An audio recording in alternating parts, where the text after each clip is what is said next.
Bismillahirrahmanirrahim. Assalamualaikum warahmatullahi wabarakatuh.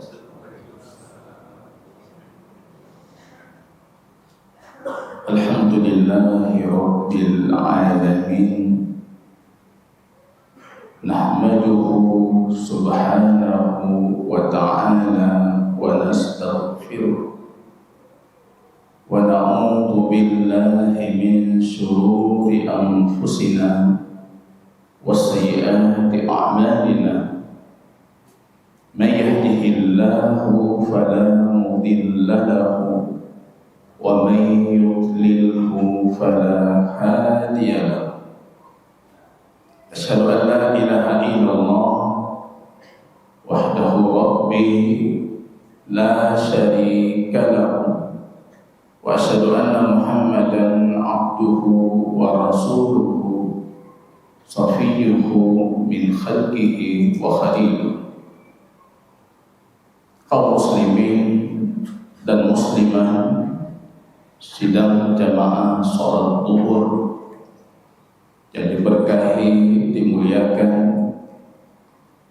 dirahmati oleh Allah Rabbul Alamin. Puji dan syukur yang tiada henti, yang sepatutnya terus kita mengulanginya atas nikmat Allah Tabaraka wa Ta'ala, nikmat hidayah, nikmat inayah, nikmat tarbiyah, nikmat afiyah, nikmat berada di syahrul karim Ramadan al-Mubarak, Ramadan ila Ramadan kafaratun lima bainahuma. Antara satu Ramadan dengan Ramadan selanjutnya itu pelebur dosa antara keduanya. Berada di bulan agung ini jemaah kaum muslimin, satu nikmat yang tidak terukur dengan nikmat. Datang dalam satu hadis Al-Bukhari rahimahullahu ta'ala, qadima ala Rasulillahi rajulani, dua orang laki-laki mendatangi baginda Rasul sallallahu alaihi wasallam. Wa kana ahaduhuma akthar ijtihadan min al-akhar. Yang satu ibadahnya luar biasa, istiqamahnya luar biasa, wajib dan sunnahnya luar biasa terjaga. Fastushhida fi sabilillah, wafat dalam kondisi syahid di jalan Allah. Wa amal akhar wa kana muqtasira. Yang kedua itu barangkali seperti kita, wajib kita lakukan, yang sunnah kurang-kurang, istiqamah tiga tinggi, sekali-kali rendah istiqamahnya. Wafat pun bukan di jalan Allah, laisa syahid, bukan syahid. Keunggulannya cuma satu, wafatnya 1 tahun setelah wafat yang pertama tadi. Talhah bin Ubaidillah, sahabat baginda Rasul, dalam mimpinya inda babil jannah, beliau berdiri di depan pintu surga. Fa'ida bi khazin al-jannah, rupanya penjaga pintu surga itu keluar dari surga menjemput dua laki-laki tadi yang sedang mengantri masuk surga. Yang pertama ahli ibadah, Pak. Kita berpikir yang pertama kali akan diajak masuk surga pasti pemuda pertama, laki-laki pertama.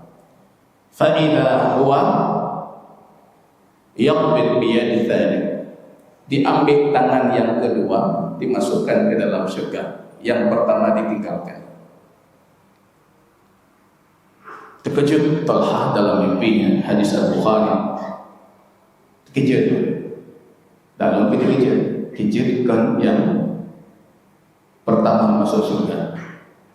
Dia ahli ibadah, Tradisi Rasulullah kalau selesai sholat subuh itu menoleh ke sahabat, khusus subuh. Kadang-kadang imam masjid itu menjadikan itu sebagai tradisi untuk semua salat, bukan semua salat, cuma subuh saja. Imam salat subuh itu harus betul-betul mengenal jamaah, betul-betul betuli jamaah. Begitu tradisi Rasul, melihat siapa fulan, siapa fulan. Kalau beliau sudah, kalau bahasa kita mengabsen yang hadir salat subuh, beliau akan bertanya, man ra'a minkum ar-ru'yal barihah, siapa yang punya mimpi tadi malam? Talha mengatakan, ya Rasulullah, aku lihat dalam mimpiku sesuatu yang aneh. Ya, kisahkan dua pemuda yang datang ke Rasul dari satu kampung yang bernama Bali. Bali itu satu kampung yang dekat dengan Madinah. Kok bisa yang kedua itu yang pertama kali dimasukkan ke dalam surga, bukan yang pertama ahli ibadah? Ata'jabuna min dzalik. Rasul mengatakan, kalian merasa aneh? Enggak perlu dirasakan aneh. Alaysa qad adraka Ramadan. Kita beruntung jemaah. Banyak saudara kita yang sudah wafat sebelum Ramadan tiba. Dan Rasul kita mengatakan, bukankah si fulan itu mendapatkan Ramadan yang tidak didapatkan oleh si laki-laki pertama. Walaysa qad salawatil khams atau qad shalla salawati wa lam yusalliha al-awwal. Dia sudah dapat salat yang banyak yang tidak dapat oleh laki-laki pertama, walaupun laki-laki pertama syahid. Ramadan itu yang kita inginkan jamaah kaum muslimin, Ramadan yang berarti, Ramadan yang bermakna, Ramadan yang membawa kita kepada berpahala, Ramadan yang menghadirkan iman, menjernihkan tauhid, meluruskan akidah, istiqamah dengan ittiba Habib kita baginda Rasul sallallahu alaihi wasallam. Semua amal itu dalam kaidah Ahlus Sunnah wal Jamaah mutafawidatul fadilah. Fadilahnya itu bertingkat-tingkat, bukan di satu derajat. Salat kita jamaah sama salat, tapi derajat tidak sama. Puasa kita jamaah kaum muslimin sama, tapi derajat puasa kita tidak sama. Mau tahu rahasianya? Rupanya dalam Musnad Imam Ahmad, datang satu laki-laki bertanya kepada Rasulullah, ya Rasulullah, ayyus sha'imina aktsaruhum ajra? Siapa dari orang berpuasa itu yang pahalanya paling banyak? Sahabat, pahala paling banyak. Apa kata Rasul? Aktsaruhum dzikran lillahi tabaraka wa ta'ala. Yang paling banyak berzikir. Puasa sama. Derajat puasa Rasul kita mengatakan ditentukan dengan zikir. Ditanya lagi oleh si laki-laki tadi dalam Musnad, wa ayyul musallina aktsaruhum ajra? Siapa yang salat pahalanya paling banyak? Aktsaruhum dzikran lillahi tabaraka wa ta'ala, yang paling banyak berzikir. Rupanya disebutkan semua ibadah satu-satu ditanyakan. Dalam satu riwayat dimulai dengan jihad, sedekah, zakat, haji, semuanya disebutkan. Jawaban Rasulullah satu, aktsaruhum dzikran, yang paling banyak zikir. Jadi kita sholat sama apa? Tapi zikir kita belum tentu sama. Kita bisa marah dengan imam yang mempercepat sujudnya, sedangkan kita khusyuk dengan zikir dan doa kita dalam sujud. Gak sama. Apa zikir terbaik?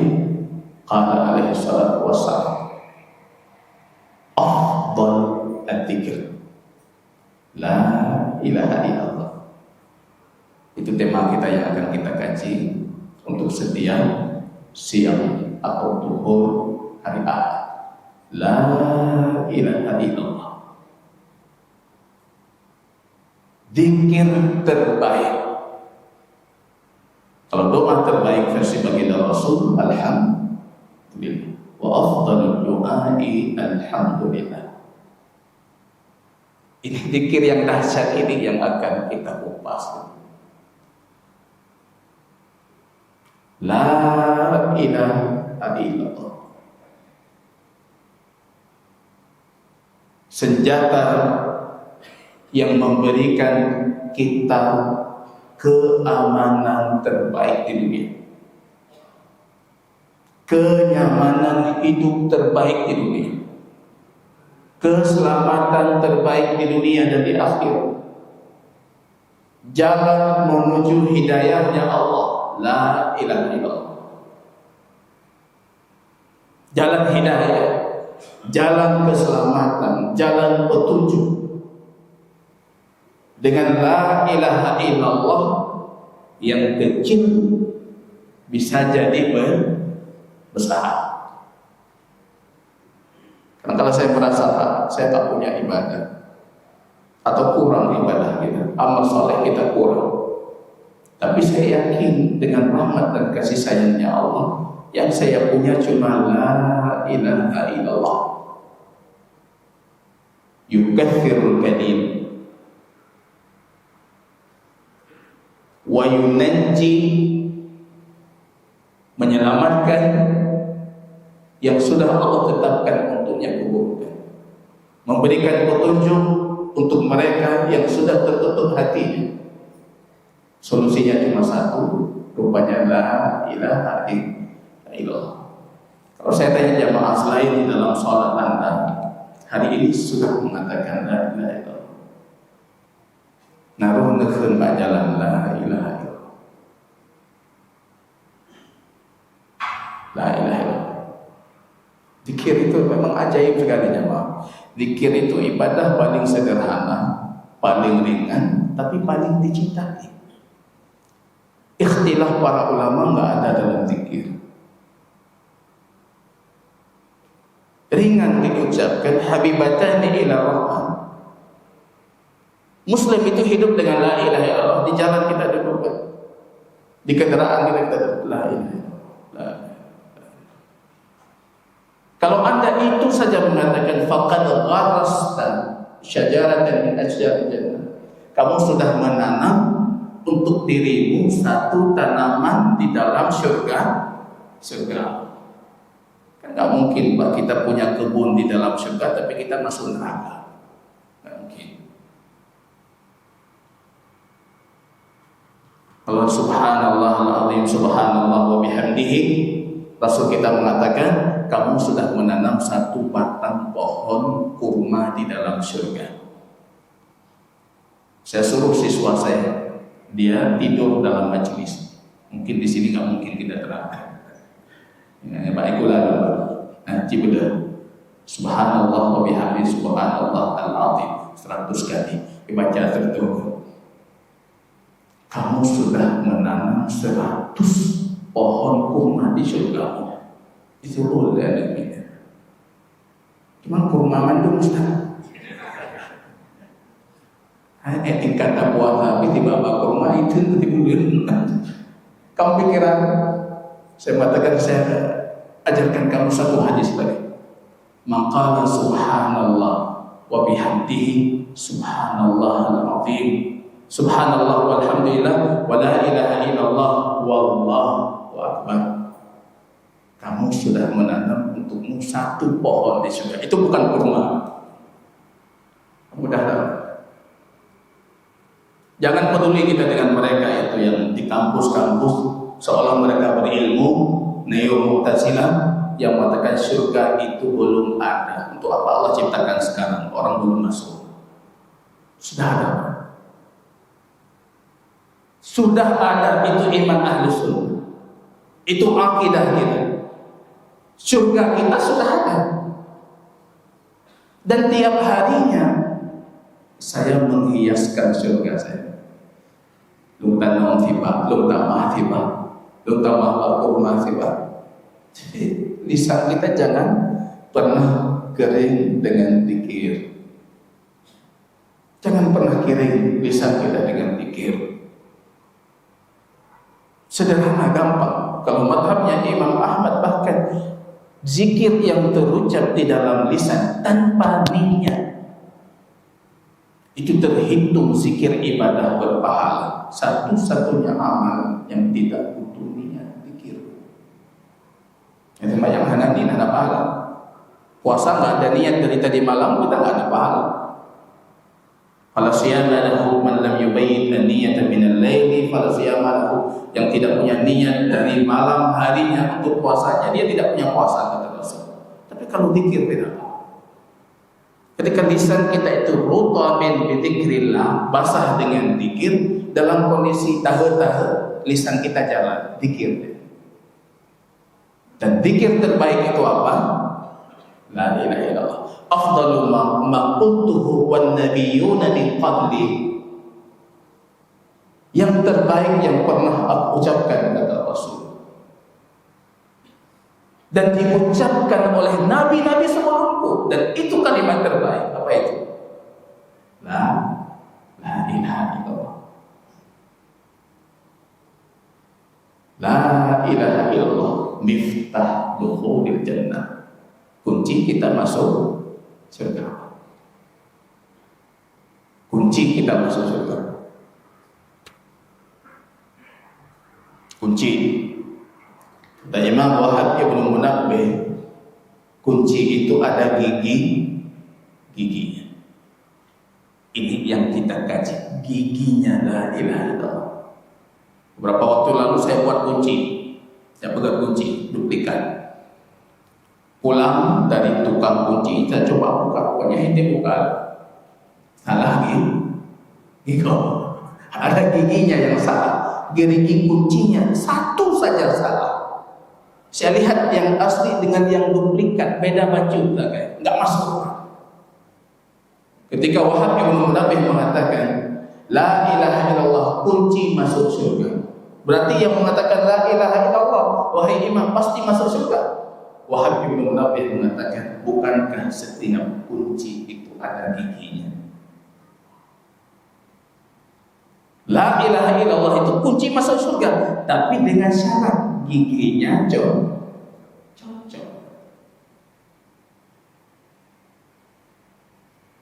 Ini keutamaan kita. Ini kelebihan umat Muhammad.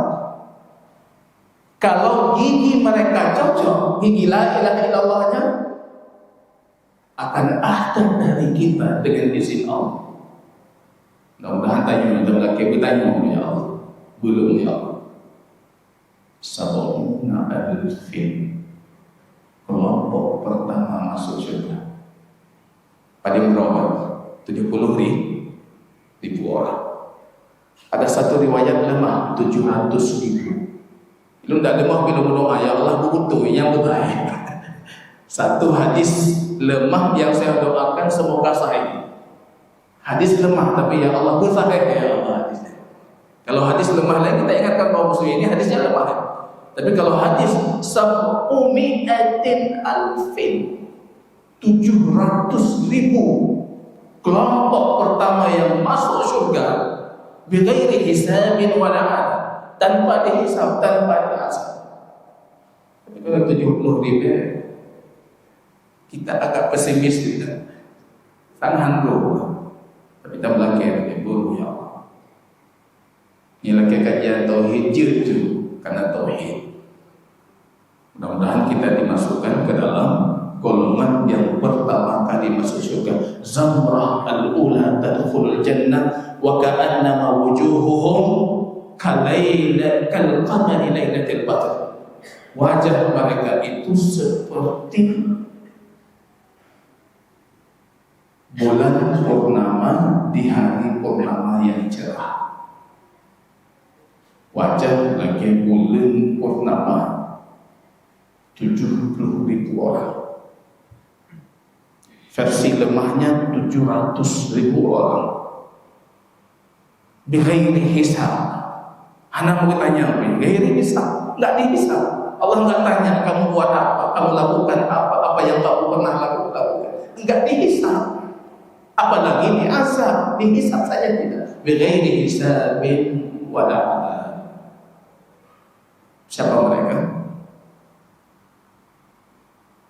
Hum la yastarqun. Ketergantungan mereka dengan Allah saja. Tak pernah minta diru'yah, neru'yah belum tinggal. Enggak layak tahun, tidak pernah meminta pengobatan dengan api. La yatatayyarun, tidak melakukan tatayyur, mengikat sesuatu yang akan dia lakukan atau tidak dia lakukan dengan makhluk Allah. Kalau dulu tradisi jahiliyah, dia ambil itu burung, dia lepas burung ke udara. Kalau sekiranya burung itu terbang ke kanan, berarti lanjutkan. Kalau sekiranya terbang ke kiri, berarti nggak jadi. Tatayyur. Wa 'ala rabbihim yatawakkalun. Tawakal mereka hanya kepada Allah mereka. Memurnikan tauhid. La ilaha illallahnya betul-betul la ilaha illallah. La ilaha illallahnya khalis la ilaha illallah. Giginya la ilaha illallah itu cukup, pas giginya, syaratnya pas, rukunnya pas. Paham dia apa la ilaha illallah, yakin dia dengan la ilaha illallah, dia terima apa konsekuensi la ilaha illallah, taat untuk la ilaha illallah, cinta la ilaha illallah, cinta dan bencinya karena la ilaha illallah. Orang seperti itu adalah orang yang memurnikan tauhid. Ini saya rasa kajian ini 3 kali pertemuan insyaallah dengan izin Allah Ta'ala. Di pertemuan pertama ini kita harus betul-betul memahami la ilaha illallah. Ada yang mengatakan la ilaha illallah secara lisan tapi hatinya menolak. Ada yang menerima dengan hatinya, lisannya mengatakan la ilaha illallah, tapi anggota badannya tidak patuh untuk la ilaha illallah. Ada yang semuanya patuh, lisan, hatinya, tubuhnya, tapi dia tidak punya ilmu tentang la ilaha illallah. Tidak cukup. Hanfil. Kita bukan kaum yang mendeskripsikan kaum muslimin baju-baju kutubi kurung dari keislam, bukan. Tapi kita ingin mengatakan la ilaha illallah yang kita ucapkan itu ada konsekuensi. Ada yang harus kita pahami. Yang kita namakan dengan syarat la ilaha illallah, syarat sahnya la ilaha illallah. Apa syaratnya? Antum jamaah punya tajak kajian tauhid nah beliau bertanya syarat apa yang tunggu. Syarat la ilaha illallah. Syarat pertama apa?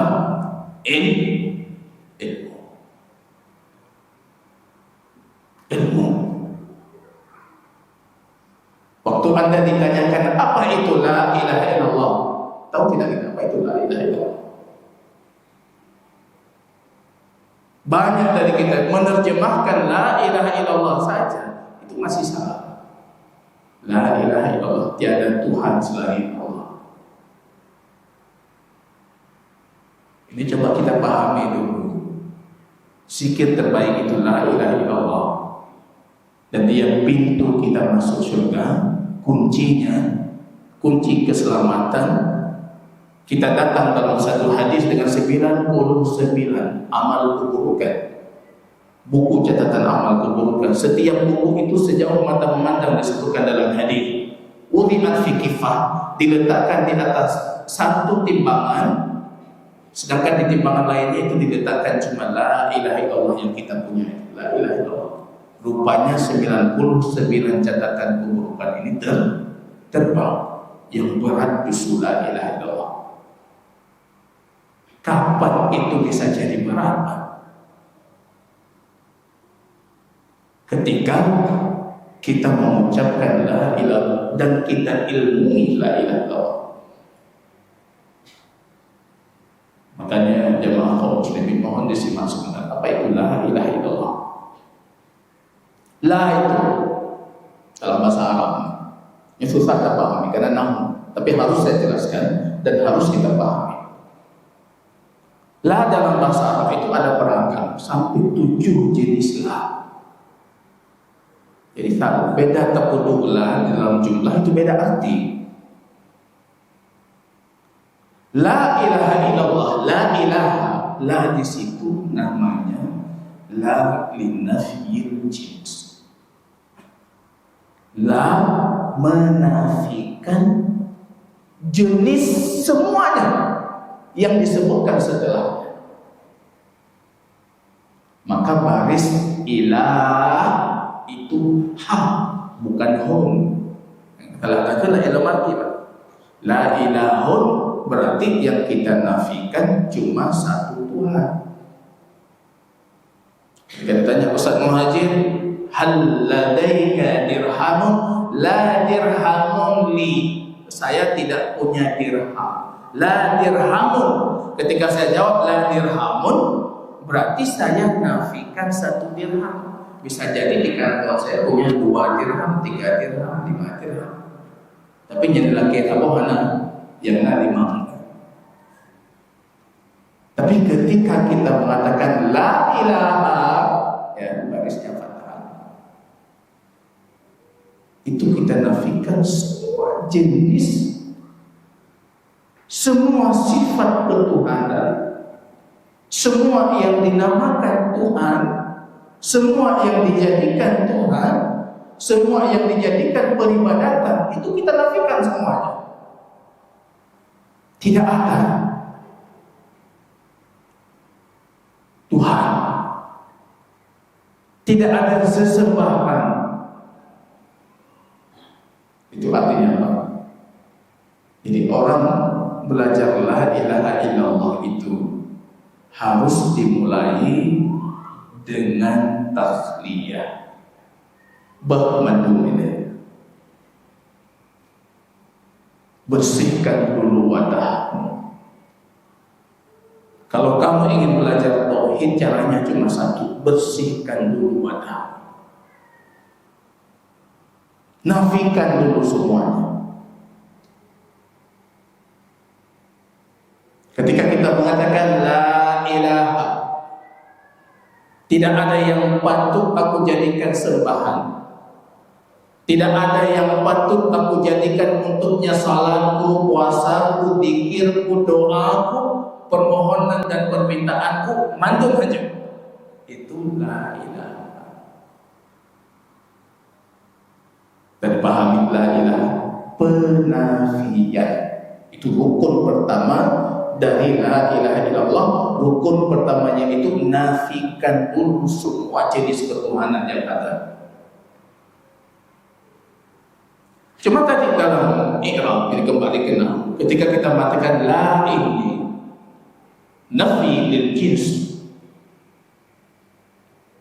la an-nafi lil jins ini disyaratkan oleh para ahli bahasa, dia itu isim dan khabarnya harus dalam bentuk nakirah. Gak boleh sesuatu kata benda yang dikenali, makrifah yang kita tahu. Gak boleh kita mengatakan la Muhammad, gak boleh. La rajula Muhammadun, gak boleh. Ini kenapa harus saya sampaikan? Walaupun ini sebenarnya susah kita pahami kalau kita tidak punya latar belakang bahasa Arab. Karena di kata la ilaha illallah itu sesuai syarat bahasa, Kalau untuk kita pahami la ilaha illallah, itu ada sesuatu yang dihilangkan. Karena Allah, lafaz illallah, Allah itu tidak mungkin menjadi khabar untuk la. Ini dari sisi ilmu nahwu. Ada kalimat namanya kalau bahasa Arab muqaddar, itu dihilangkan. Tiada Tuhan. Kalau kita artikan tiada Tuhan selain Allah, ini secara bahasa saja sudah salah. Ini terjemahan terlalu bebas tanpa memahami makna yang dikandungi secara gramatikal bahasa Arab. Apa yang hilangkan di sini? Misalnya ada para ulama yang mengatakan la ilaha mawjudun illallah. Tiada Tuhan yang ada selain Allah. Muncul masalah baru. Karena kenyataannya di tengah masyarakat kita banyak Tuhan yang disembah oleh golongan-golongan yang salah, agama-agama yang batil. Ada seorang peneliti itu di India mencoba meneliti berapa agama di India. Padumpoh agama di India. Urofon keteliti juga jajaran, keteliti. Rupanya bangsa itu semuanya dijadikan Tuhan. Kalau monyet nyampi Tuhan, ada yang kalau gajah nyampi Tuhan. Mohon maaf, saya bahkan dapat dalam satu buku Al-Milal wan Nihan, ada satu kaum di sana, kaum Hindus, mohon maaf, akrabakumullah, yang bahkan mereka menyembah tempat keluar mereka sendiri. Karena mereka beranggapan itulah yang menciptakan mereka. Hanya dari Nyanjir. Padahal itu tempat najis. Kenyataannya Tuhan banyak disembah. Maka saya lebih menarik kalau kalimat yang dihilangkan dari kata la ilaha illallah itu takdirnya adalah hukum. Tidak ada sesembahan yang berhak disembah. Tidak ada Tuhan yang berhak disembah. Itu kata berhak itu. Karena ada yang bertanya ke saya, Ustaz Muhajir, kalau kita terjemahkan la ilaha illallah, tiada sesembahan yang berhak disembah, itu terjemahan tepat tidak secara bahasa? Justru itu lebih tepat. Karena pola bahasa Indonesia kita itu tidak ada takdir, tidak ada kata yang dihilangkan atau disembunyikan dalam kalimat. Pola itu cuma ada dalam gramatika bahasa Arab dan beberapa bahasa lain di dunia. Di antaranya bahasa-bahasa yang kaya. Tapi kalau bahasa-bahasa miskin, nanti legena juga. Bahasa Indonesia, bahasa Aceh legena. Apa yang kita ucapkan itu yang bisa dipahami. La ilaha illallah itu jamaah kaum muslimin. Kesimpulan sederhananya, terjemahan yang paling atau lebih tepat, tidak ada Tuhan yang berhak disembah selain Allah. Rukunnya dua, nafikan semua sesembahan, kemudian jadikan Allah itu sebagai satu-satunya sesembahan. Semua bentuk ibadahmu, semua yang bernilai ibadah darimu, jangan pernah engkau jadikan itu untuk selain Allah. Itulah la ilaha illallah. Kan kita punya satu hadis dalam riwayat Imam Muslim, man qala la ilaha illallah wa huwa ya'lamuhu dakhala jannah. Yang mengatakan la ilaha illallah dengan syarat kata Rasul, dia tahu apa itu la ilaha illallah, dia masuk surga. Harus tahu, harus berilmu, paham apa syaratnya, apa rukunnya. Rukunnya cuma dua, nafikan semua peribadatan untuk selain Allah Dan rukun keduanya, tetapkan peribadatan satu-satunya hanya untuk Allah. Mau berdoa, minta sama Allah. Mau meminta, minta sama Allah. Mau salat, jadikan salatmu untuk Allah. Jadikan nadarmu untuk Allah. Semua peribadatanmu itu kamu jadikan untuk Allah, dan kamu hanya menetapkan pemilik ibadat itu hanya Allah. Menyerahkan laginya berarti kita sudah paham apa itu la ilaha illallah. Rupanya kalau kita pahami saja tidak cukup. Kita telusuri lagi hadis baginda Rasul. Kita dapat di baginda Rasul mengatakan, "Man qala la ilaha illallah mustayqinan bihi qalbuh." Harus yakin. Ilmu saja enggak cukup, paham saja enggak cukup. Dilanjutkan oleh baginda Rasul, mustayqinan bihi qalbuh. Hatimu yakin untuk la ilaha illallah itu. Kalau kamu yakin dengan la ilaha illallah, baru kamu bisa masuk surga dengan la ilaha illallah. Itu syarat kedua, ilmu yang yakin. Al-ilmu wal yaqin. Al-ilmu wal yaqin wal inqiyad fadri ma aqulu wasidqu wal ikhlasu wal mahabbah. Ilmu itu la ilaha illallahmu, yakin itu dengan seyakin-yakinnya. Jangan pernah meragukan la ilaha illallah. Sidqu, jujur kamu terhadap keyakinanmu itu, jujur kamu terhadap ilmu itu, dan terhadap amalmu terhadap la ilaha illallah itu. Harus jujur. Waliyah, taat dan patuh. Ya, karena la ilaha illallah di mulut, tapi rupanya lisan kita, badan kita mengingkari la ilaha illallah atau tidak mentaati konsekuensi la ilaha illallah. Enggak cukup juga.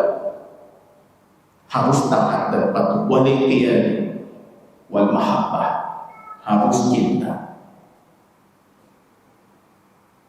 Melakukan itu atas dasar cinta. Lawan cinta apa? Benci. Kalau cinta la ilaha illallah, konsekuensinya harus membenci kesyirikan. Ini yang sering tidak dipahami oleh banyak jemaah kaum muslimin di luar. Ya Ustaz, ketika ceramah tauhid itu lahir-lahirkan musuh. Itu kadang-kala kita gusar dengan fenomena kesyirikan yang ada di tengah kaum muslimin. Kenapa ketika berbicara tentang perkara syirik keruhuran aku memang harus seperti itu, karena kita punya keyakinan konsekuensi la ilaha illallah itu saya harus memberikan cinta saya untuk la ilaha illallah. Konsekuensi atas cinta itu saya harus memberikan benci saya untuk kesyirikan. Itu konsekuensi la ilaha illallah, bukan keinginan kita pribadi. Kalau keinginan pribadi tadi di rumah batasan santai, bukan itu. Tapi karena kita sudah mengatakan la ilaha illallah, rupanya itu ada syarat, rupanya itu menuntut daripada kita konsekuensi. Harus yakin. Hadis Imam Muslim, wakana Nabi sallallahu alaihi wasallam inda bustanin ma ashabi, duduk baginda Rasul di satu kebun, bustan. Bustan itu kebun yang memiliki pagar. Kalau belum dipagar dalam bahasa Arabnya itu hadiqah. Duduk baginda Rasul di situ.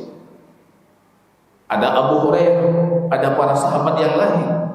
Rasul kita sallallahu alaihi wasallam mengatakan, "Ya Abu Hurairah, abshirin nas atau abshir man laqita min wara'i a'id." Tolong kamu nanti pergi keluar di belakang itu, di belakang pagar ini, siapapun yang kamu jumpai, katakan kepada mereka, barang siapa mengatakan la ilaha illallah mustayqinan bihi qalbuh, yakin dia dengan la ilaha illallah itu, dakhalal jannah. dia masuk surga. Abu Hurairah langsung bergegas ingin menyampaikan kepada kaum muslimin berita kabar gembira dari Habib kita Rasul sallallahu alaihi wasallam. Rasul kita mengatakan, tunggu dulu, ambilkan sandalku dan bawa sandal ini bersama. Pasti di luar kamu akan ditanyakan, betulkah itu hadis Nabi? Kamu perlihatkan sandalku. Nyuasillahu Rasulullah. Baca-baca berita bahwa sahabat kayak Rasulullah Rasulullah di Jakarta 56 artefak peninggalan Rasulullah, jenggotna iiru nabina nah yang cungkli tanya tak ada terkait cungkli iru nabi ekstrak keringat Rasulullah nepatnya yang ke mana mati yang ke mati jenggot Nabi tidak ada satu pun peninggalan fisik Rasulullah yang ada sanad, ada riwayat sahih sampai ke Rasul. Itu hanya mutawatir yang cuma tahu kubur Rasulullah sallallahu alaihi wasallam. Ya lain anak. Maka Rasul merintahkan Abu Hurairah ambil sandalmu sebagai bukti kalau kamu ditanyakan yang kamu kabarkan itu betul dari Rasulullah atau tidak. Kamu perlihatkan sandalmu, ini sandal Rasul. Yang aku katakan ini hadis Rasul. Baru keluar orang rupanya berjumpa dengan Umar bin Khattab. Maja abika ya Abu Hurairah, apa yang kamu bawa?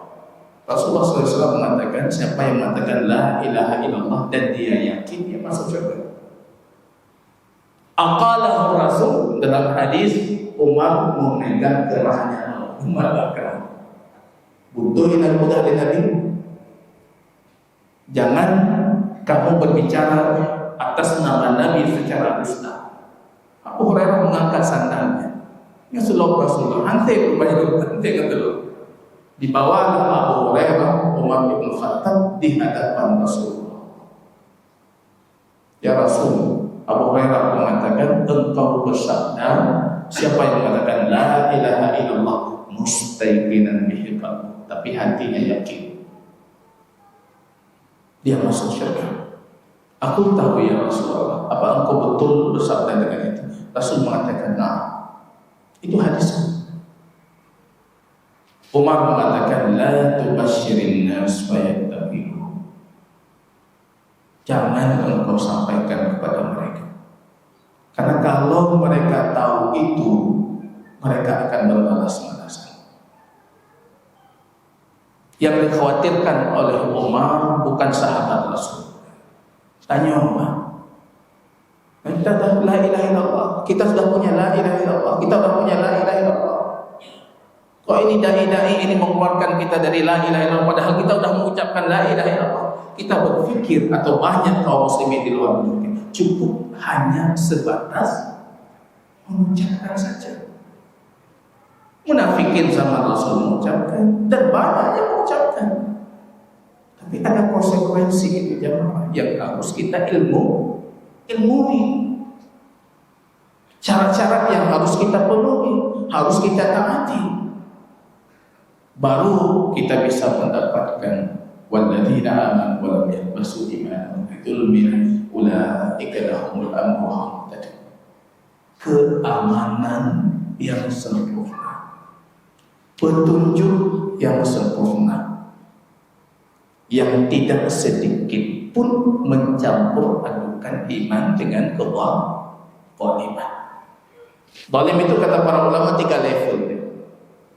Zalim paling besar, kamu zalim dengan Allah, itu syirik.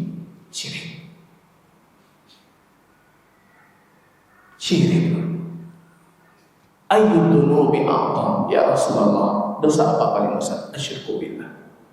Rasul mengatakan syirik. Ijtanibu sab'al mubiqat, jauhilah oleh kalian 7 perkara yang menggugurkan kebaikan kalian. Apa nomor satu? Syirik. Satu nasihat saja maaf. Bisa jadi kita kurang ibadah, kurang ilmu, kurang taat. Tapi pastikan cuma satu hal saja. Kamu pastikan untuk diri kita itu tidak sedikit pun melakukan kesyirikan. Insya Allah selamat. Insya Allah. Tapi kalau sudah lama syirik, nyampe dia. Bisa jadi kita ragu syirik bukan syirik, ubah juga ubah. Karena syirik itu seburuk-buruknya dosa. Zalim antara kita dengan Allah Rabbul Alamin. Kita ambil hak Allah. Kezaliman level kedua itu ketika kita menzalimi yang lain, zalim terhadap orang. Kezaliman level paling rendah, kita yang menzalimi diri kita sendiri. Wa ma zalamnahum, kata Allah, kami tidak menzalimi mereka, akan tapi diri mereka menzalimi diri mereka sendiri. Tubuh ini minta taat, badan ini minta ibadah. Ketika porsi ibadah itu tidak cukup kita berikan ke badan, apa yang terjadi? Kita zalim untuk tubuh kita sendiri. Yang mampu menghilangkan dirinya dari 3 jenis kezaliman itu, dia tidak zalim terhadap Rabbnya, dia tidak zalim terhadap kaum muslimin, dia tidak zalim terhadap dirinya sendiri, maka dia akan mendapatkan ulaika lahumul amn, keamanan yang sempurna, petunjuk yang sempurna. Ini petunjuk sempurna, keamanan yang sempurna. Tapi kalau kita tidak zalim terhadap hak Allah, zalim terhadap makhluk Allah, zalim terhadap diri kita, kita bisa dapat keamanan tapi tidak sempurna. Kita bisa dapat petunjuk tapi tidak bisa sempurna. Yang paling bahaya itu ketika kita zalim terhadap hak Allah. Yang baiknya mutagai baiknya, Pak. Kalau zalim terhadap hak, jangan. Kalau kita zalim terhadap orang lain itu bisa terjadi. Zalim terhadap diri kita sering terjadi. Selama Anda tidak menzalimi hak Allah dengan kesyirikan, Anda berhak untuk keamanan dunia akhirat dan Anda berhak untuk petunjuk walaupun tidak sempurna. Tapi kalau sudah zalim untuk hak Allah, sudah selesai. Berarti sama sekali kita tidak mendapatkan keamanan, tidak mendapatkan petunjuk. Begitu kondisi manusia ketika berhadapan dengan kezaliman. Ini jamaah kaum muslimin, wasiat dari saya, jauhi syirik, hindari syirik. Walaupun dalam anggapan kita itu berpotensi menjadi ibadah. Jangan ibadah lagi. Tapi kalau kita berpikir ini ada ranah syiriknya, Anda ragu atau yakin, tinggalkan itu. Karena tidak ada dosa yang lebih besar. Allah itu dimurkai dengan dosa itu melebihi daripada kesyirikan. Fa'iyatubillah. Lau balakat turun baka anana salam. Yang dengan hadis sebagai penutup. Ya benar ada, kata Allah. Wahai anak Adam, kalau dosamu itu setinggi langit, apa yang dosa? Balakat dunubaka anana salam. Sumala kita nih, kemudian kamu berhadapan dengan syarat lam tusyrik bi syai'an. Kamu tidak pernah mensyirikkan aku dengan sesuatu apapun. Dosa terulangi, tapi syirik kamu tak pernah. Apa kata Allah? Ghafartu laka wa la ubali. Aku ampuni semuanya dan aku tidak peduli. Ampun madam. Anak perempuan tak peduli. Ampun madam, kata Allah, aku tidak peduli. Tapi dengan satu syarat. tusyrik bi syai'an. Kamu tidak mensyirikkan aku dengan sesuatu apapun. Allah Ta'ala alam bisawab. Di pertemuan selanjutnya kita akan membahas tentang fenomena kesyirikan dan termasuk di antaranya pembatal ketauhidan, pembatal la ilaha illallah. Memahami putih tidak mungkin tanpa kita mengenali hitam. Hitam tidak mungkin dikenali sekiranya dia tidak mengenali putih. Begitu permainan warna. Tauhid juga seperti itu. Mau memahami tauhid, kita harus paham pembatalnya. Tidak mungkin kalian bisa menyempurnakan tauhid kalau sekiranya kalian tidak mengenali apa itu syirik. Kecil besar. Karena kalau syirik itu kata Rasul seperti semut hitam di atas batu yang sangat hitam, di tengah malam yang gelap gulita. Begitu kesyirikan bermain dalam keimanan dan hati anak Adam. Fadiyatullah. Subhanallah wa bihamdika asyhadu an la ilaha illa anta astaghfiruka wa atubu ilaik. Assalamualaikum warahmatullahi wabarakatuh.